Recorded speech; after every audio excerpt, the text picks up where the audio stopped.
Dear students, good morning. FM के online class में आपका स्वागत है।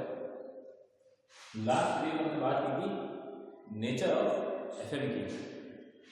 आज हम बात करेंगे स्कोप और functions of financial management FM के एफएम के फंक्शंस क्या है या स्कोप क्या है उसके बारे में हम डिस्कशन करेंगे। तो जनरली अगर बात करें तो फाइनेंशियल मैनेजमेंट या एफएम के तीन थोड़े से कार्य हैं, तीन फंक्शंस हैं mainly there are three functions. कौन कौन से हैं?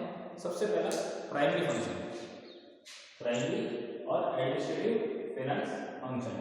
दूसरा आता है सब्सिडरी फंक्शन और तीसरा आता है आपका रूटीन फाइनेंस फंक्शन। मतलब सबसे पहला प्राइमरी है जो आपको सबसे पहले काम करते हैं आप। दूसरा आता है उसके सब्सिडरी, उसके लिए कुछ उसको हेल्प करने के लिए, जो प्राइमरी फंक्शन उनको हेल्प करने के लिए जो सब्सिडरी फंक्शंस होते हैं वो भी परफॉर्म करता है। और लास्ट आता है रूटीन है, जो डेली रूटीन में जो काम होते हैं जो करने ही है आपको, वो फंक्शन उसके अंदर आते हैं। तो सबसे पहले हम बात करेंगे primary and administrative finance function. ये प्राइमरी फंक्शन क्या क्या है? तो देखो, जैसा नाम से पता चलता है फाइनेंशियल मैनेजमेंट क्या है? Management of finance. Sir, management of finance that means जो पैसा आपके पास है ना, उसको मैनेज करना है। कम पड़ रहा है तो आप कहीं से लेके आएंगे, कम नहीं पड़ रहा है, एक्सेस हो रहा है तो उसको रिजर्व में ट्रांसफर करेंगे आगे के लिए, कंटिन्यूस आगे जो प्रॉब्लम हो उसके लिए आप क्या करेंगे, उसको रिजर्व में ट्रांसफर करेंगे। तो वही चीज आती है। तो इसलिए क्या कहते हैं इसको, it's management of finance, finance का मैनेजमेंट, उसी को हम क्या कहते हैं फाइनेंशियल मैनेजमेंट। तो उसके अंदर जैसे मैंने एग्जांपल दिया वो बजटिंग सब आती है इसके अंदर। तो आज हम बात करेंगे कौन कौन से फंक्शन इसके अंदर। पहले आज प्राइमरी लेंगे, आज जैसे प्राइमरी की बात करते हैं। सबसे पहला आता है फाइनेंशियल प्लानिंग। फाइनेंशियल प्लानिंग कि कोई भी बिजनेस करेंगे आप, पैसा आपको चाहिए, आपको प्लानिंग कंटिन्यूसली उसके लिए करते रहना पड़ता है कि फाइनेंशियली हम क्या प्लानिंग करेंगे ताकि आगे जाके आपको दिक्कत ना हो। तो उसके लिए क्या चीज है कि पहले आपको देखना पड़ता है short term long term goal क्या है। Short term long term goal क्या है कि आपका गोल क्या रहेगा आगे। आप शॉर्ट टर्म गोल बना रहे हैं प्लानिंग के अंदर, प्लानिंग करेंगे तो किसी गोल को लेकर करेंगे। प्लानिंग किसके लिए होगी? किसी गोल के लिए। तो जो गोल है आपका, एम है, लक्ष्य है, उद्देश्य है, जो भी आप कह सकते हो, वो शॉर्ट टर्म के लिए है, अल्पकाल के लिए है या लॉन्ग टर्म के लिए, फॉर दीर्घकाल के लिए। ठीक है, तो what is the term of your goal, वो आपको देखना पड़ेगा। उस अपने यहाँ क्या होती है, प्लानिंग होती है कि कैपिटल कितना रहेगा, डिविडेंड आपको कितना देना है या डिविडेंड आपको कितना दे चुके हैं। ठीक है ना। और इसके अलावा भी आगे जाकर आपको करना क्या है, वर्किंग कैपिटल में इन्वेस्ट करना है कि फिक्स एसेट्स में ज़्यादा करना है या क्या कहते हैं करंट एसेट्स में ज़्यादा आपको इन्वेस्ट करना है, क्या करना है, वो सारी चीज़ें प्लानिंग होती है। और पैसा कहाँ से आएगा, कैसे होगा, किस तरह से किसमें बांटना है, बजटिंग किस तरह से बनेगी, वो सारी चीज़ें इसके अंदर सबसे पहले इसके अंदर आप प्लानिंग करते हैं फाइनेंशियल प्लानिंग के अंदर। ये जो फाइनेंस है और किसको देख के होती है, मैंने बताया कि आपको गोल को देखते हैं कि आपका गोल क्या है, शॉर्ट टर्म है, लॉन्ग टर्म है। उस गोल को ध्यान में रखते हुए आप क्या करेंगे, आगे प्लानिंग करेंगे कि हमें कहाँ से पैसा जुटाना है, कैसे क्या होगा, कैपिटल कौन सी पड़ी है मेरे पास, क्या कैपिटल ऐसी तो नहीं है जो बिना काम की आ रही है मेरे पास, कुछ ज़्यादा उससे जो आउटपुट मेरे को चाहिए था वो आउटपुट नहीं मिल रहा है, तो उस पैसे को निकाल के कहीं और इन्वेस्ट कर सकता हूँ या कमी पड़ रही है मेरे पास। बहुत सारी चीज़ है ना। तो वो सब चीज़ें इसके अंदर प्लानिंग के अंदर आती है। अगर आपके पास ऐसी कोई कैपिटल पड़ी जो काम नहीं आ रही है, जिससे जो यूटिलिटी मिलनी चाहिए थी या जिससे जितना एडवांटेज मिलना चाहिए था एडवांटेज नहीं मिल रहा, तो आप क्या कर सकते हो, उसको वहाँ से विड्रॉ करके जहाँ आपको ज़्यादा पैसे की जरूरत पड़ रही है वहाँ इन्वेस्ट कर सकते हैं। ठीक है ना, जहाँ पैसा रुपया पड़ रहा है वहाँ से उठा के कहीं और इन्वेस्ट कर सकते हैं। तो फाइनेंशियल प्लानिंग में सारी चीज़ें ये आती है। फिर आता है फाइनेंशियल कंट्रोल। फाइनेंशियल कंट्रोल की बात करें तो क्या होता है, सीधी सी बात है, कोई भी काम करेंगे तो उसके ऊपर कंट्रोल होना जरूरी है। तो कहाँ से पैसा आने वाला है, ठीक है, उसको कंट्रोल किस तरह से किया जाएगा, किस तरह से उसको मैनेज किया जाएगा, वो सारी चीज़ें इसके अंदर फाइनेंशियल कंट्रोल में आती है।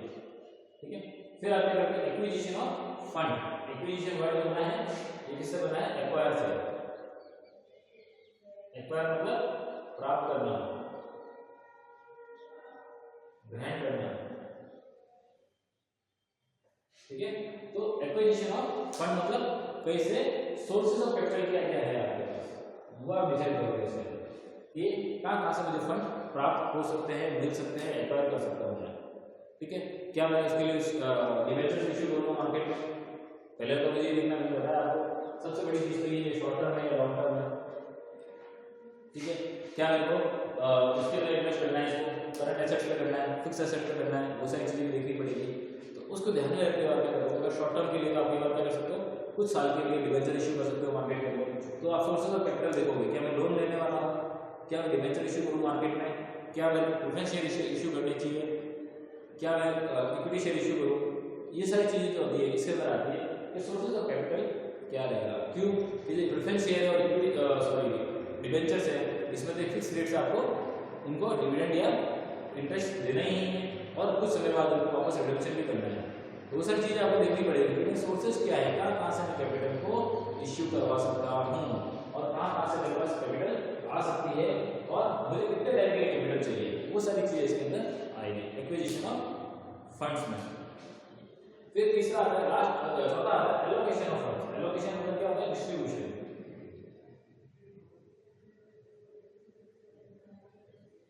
डिस्ट्रीब्यूशन ऑफ फंड्स, बजटिंग, कि भाई मेरे पास चार चीजें हैं, ए बी सी और डी। अब चार चीजों के अंदर मुझे कितना कितना पैसा इन्वेस्ट करना है, ए के अंदर मान लो 10 करोड़, बी के अंदर 1 करोड़ ही करना है, काफी है, 2 करोड़ करना है, चलो सी में 50 लाख ही करना है, डी के अंदर 10 लाख में होगा तो भी चलेगा।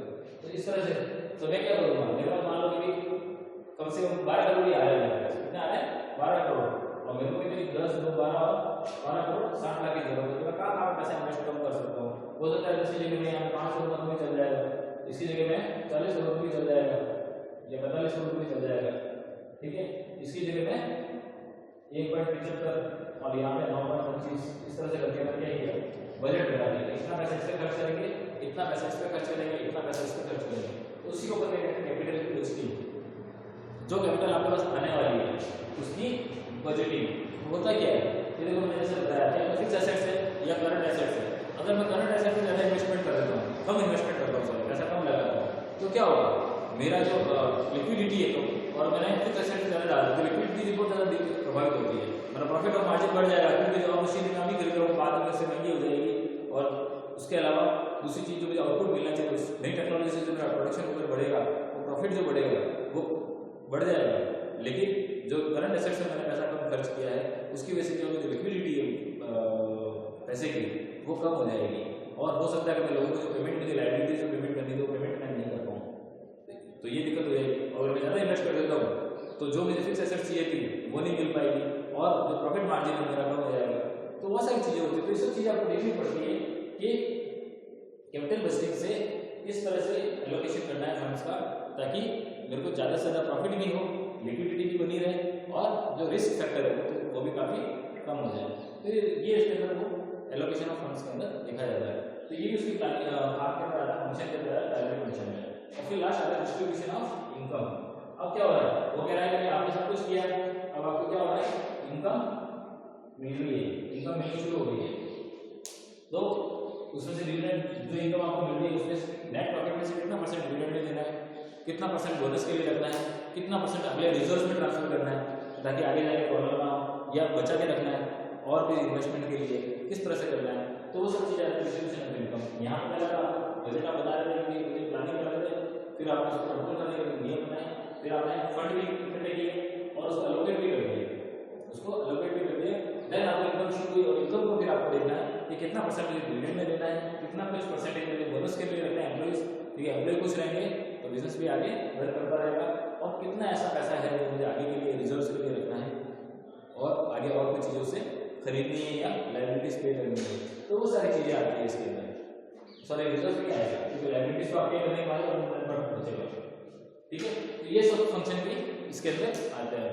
तो अगर बात करें प्राइमरी फंक्शन की, इसमें 4 फंक्शन 5 फंक्शन है। सबसे पहला प्लानिंग, प्लानिंग और कंट्रोल, फिर एक्विजिशन ऑफ फंड, प्लानिंग किया, कंट्रोल बनाया, एक्विजिशन फंड्स को लिया, उसको एलोकेट किया, और बाद में इनकम को भी जो प्राप्त मिली आपको उसको भी आपने अलग अलग लोगों में डिस्ट्रीब्यूट कर दिया, ताकि सब जने खुश रहे। इन्वेस्टर को भी पैसा देना जरूरी है। इन्वेस्टर को अगर आप पैसा नहीं दोगे, डिविडेंड नहीं दोगे, तो आपकी कंपनी में पैसा इन्वेस्ट क्यों करेगा वो? ठीक है, बोनस आप एम्प्लॉइज को नहीं दोगे तो वो भी खुश होकर काम नहीं करेंगे। और ऐसा मतलब ये नहीं सब इनको दे देंगे, आपको अपनी कंपनी के लिए भी पैसा रखना है। तो ये सब चीज़ इसके अंदर ही आती है कि आप किस तरह से उसको मैनेज करते हो, जो पैसा आपके पास पड़ा है उसको किस तरह से मैनेज करते हो, ये इसके अंदर फाइनेंशियल मैनेजमेंट के अंदर आता है। और ये इसके प्राइमरी फंक्शन जो थे अपने 5 ये पढ़े थे। नेक्स्ट वीडियो में पढ़ेंगे सब्सिडरी फंक्शंस के बारे में। तब तक के लिए थैंक यू।